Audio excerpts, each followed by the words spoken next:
Let me share a story with you.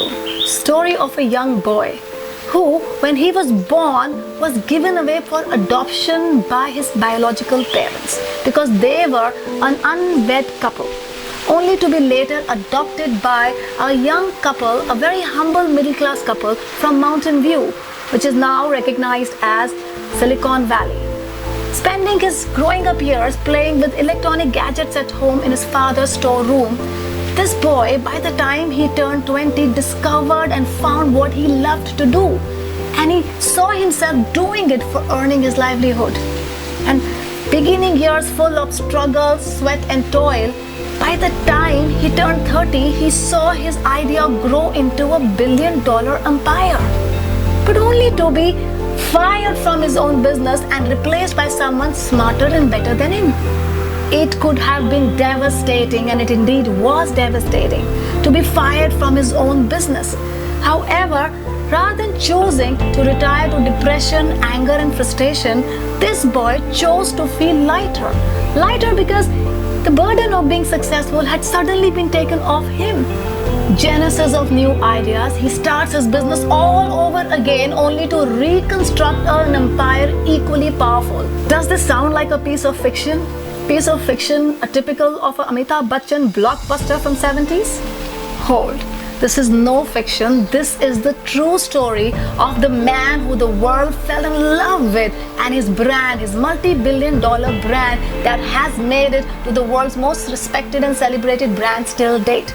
This is the story of Apple and its founder Steve Jobs.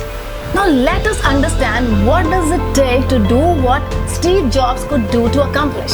In a world where 90% of the businesses die by their third year, what does it take to start an idea from scratch and see it grow into $1 billion benchmark? And not just that, after you lose everything that you spent almost a decade of your adult life constructing, restart on a positive note rather than drowning in negativity. What is that one skill that makes this kind of resilience, this kind of grit, this kind of positivity possible? All of us are born with this skill. However, very few amongst us are able to recognize and apply this skill and see its manifestation in our lives. This skill is called passion. And there is no one in this world who has done well for himself or herself in his life, who has excelled in his life and does not vouch for passion. Steve Jobs himself claimed that you have to have a lot of passion for what you do, because being successful is not going to be easy. It's a very, very hard task. Your candle burns at both ends, both personal and professional, and you have to sustain it for a long duration of time. So unless and until you love what you do, you are not able to strive and sustain for that long. Those who are rational ideally give up and quit, because you have to be madly, badly and crazily in love with what you do. It requires this kind of crazy love for what you do to do what it takes to sustain for that long in the face of all the crisis, all the devastation, all the disappointments that you face. So those who can't make it, that is the 80% of the rest of the world, are people who either don't fall in love with what they do, and if they do, they don't love it enough. Let us find out how to discover passion. Warren Buffett, one of the richest men in the world, says that if you want to find out what are you passionate about, try picking up a job even if it pays you nothing. Because if you agree to do a job even if it pays you nothing, it means you love it so much so that you don't care about what it fetches you in return. Research proves that if you love what you do, that is, you're passionate about what you do, you add additional 8 hours of joy, enthusiasm and energy to your life. And that alone is enough to assure that you do it better and you excel at whatever you do.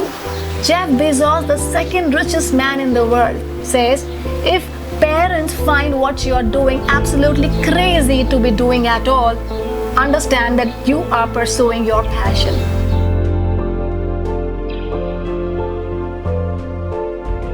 Simon Sinek, the man who's teaching the entire world of leaders and CEOs how to inspire and excite masses, says that passion is if you find yourself getting up every morning before going to work with excitement, the same kind of excitement you see yourself getting up on a weekend when you have to go out with friends to have fun, you are pursuing passion, a job that you love. Trust me guys, we all have very limited time on this planet. So either we fall in love with what we do for work, or we do what we love for work. Either ways, we have to be in love with whatever we do and pursue it with passion and joy and energy and enthusiasm and excitement. So while we at Quench are helping and enabling our teams and our clients to discover what they're passionate about and articulate their success stories, how are you discovering your passion and scripting your success story? Just think.